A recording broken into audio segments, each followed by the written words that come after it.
Vítám vás u nejprvnější epizody Lego města.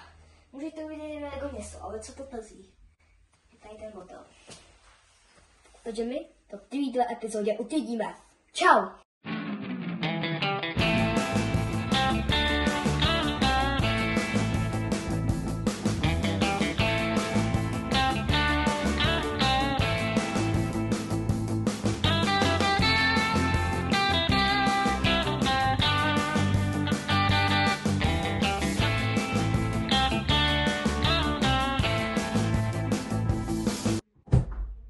Ahoj, vítejte na novém Lego kanále.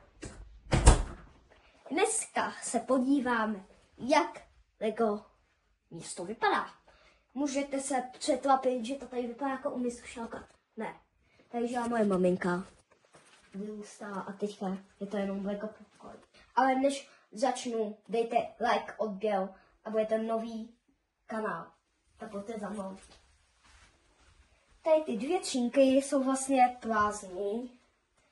Já vím, že tady něco v nich vidíte, ale chci tam dát nový téma. Tady nevím, jak se to jmenuje, ale prostě se tomu musel udělat jednu sekci. Tady jsou autíčka. Tady jsou vesmírní lodě. Tady ty ufody se postavil já sám. Tady to sice není Lego, ale chci to tam dát.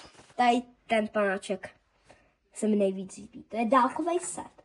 Ten se nedá už sehnat. Jediný jako dálkový set. A mě ho podává na internetu. Teď se dostal sladku pod sebe, miminko. No, tady je Ninjago. Ninjago všichni snad známe. Lego Ninjago. No, ale tady jsou taky lodě. Ale tady to se mi nejvíc líbí.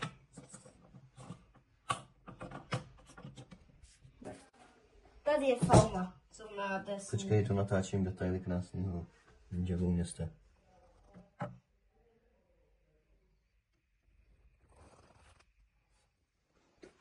Tady je Lego fauna. Tady unášejí pana prezidenta, já ho mám aspoň v Lego městě jako pana prezidenta. Aby ho nedopavouk. Asi pan ho nenávidí.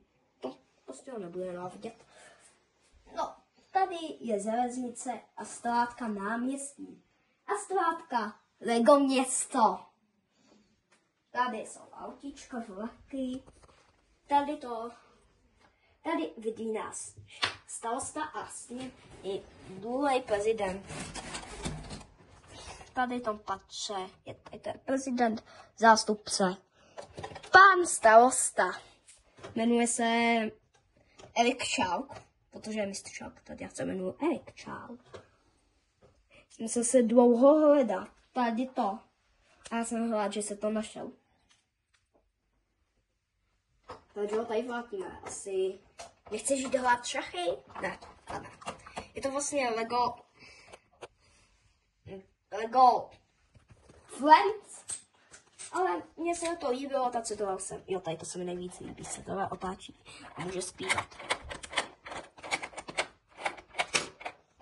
Takže dáme to na zpátky. A potom vám chci říct moje problémy. Ale to až si necháme na konec.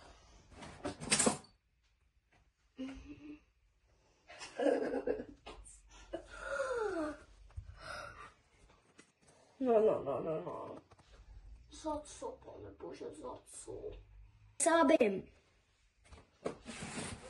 Tady to je jeden z problémů.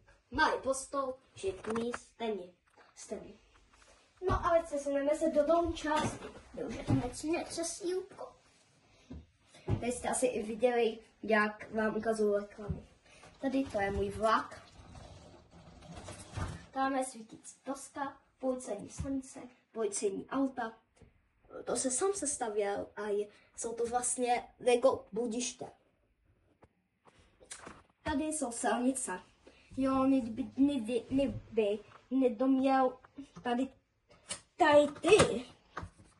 Ze spoda jsou čudlíky, šedí a takovýhle. Tak mi napište do komentáře. A kdybyste mi nedobil tak hodně a věnoval mi jednu, tak budu moc rád. A i tyhle. vidíte, že Lego jich tam dává nedostatek. Ještě vás poprosím, napište dolů do komentáře, jestli máte nějaký trik.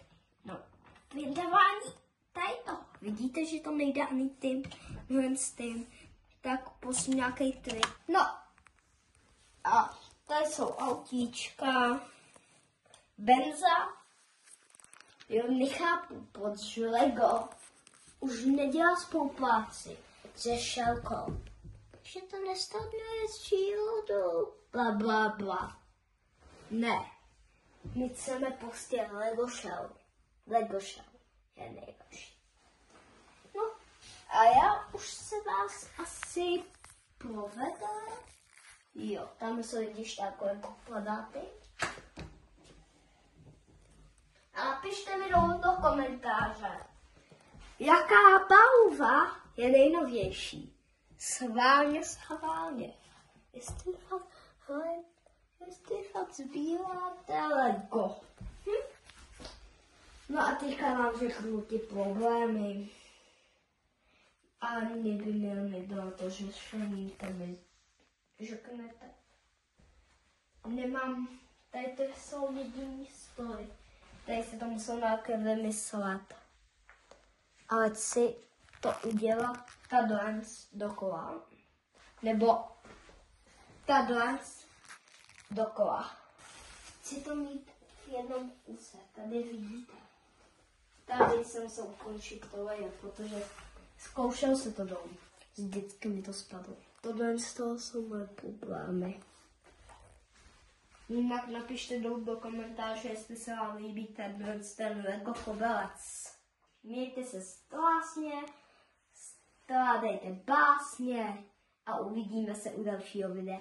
Jo, napište dolů do komentáře, jestli se vám to video líbilo, jinak by se to asi zrušil.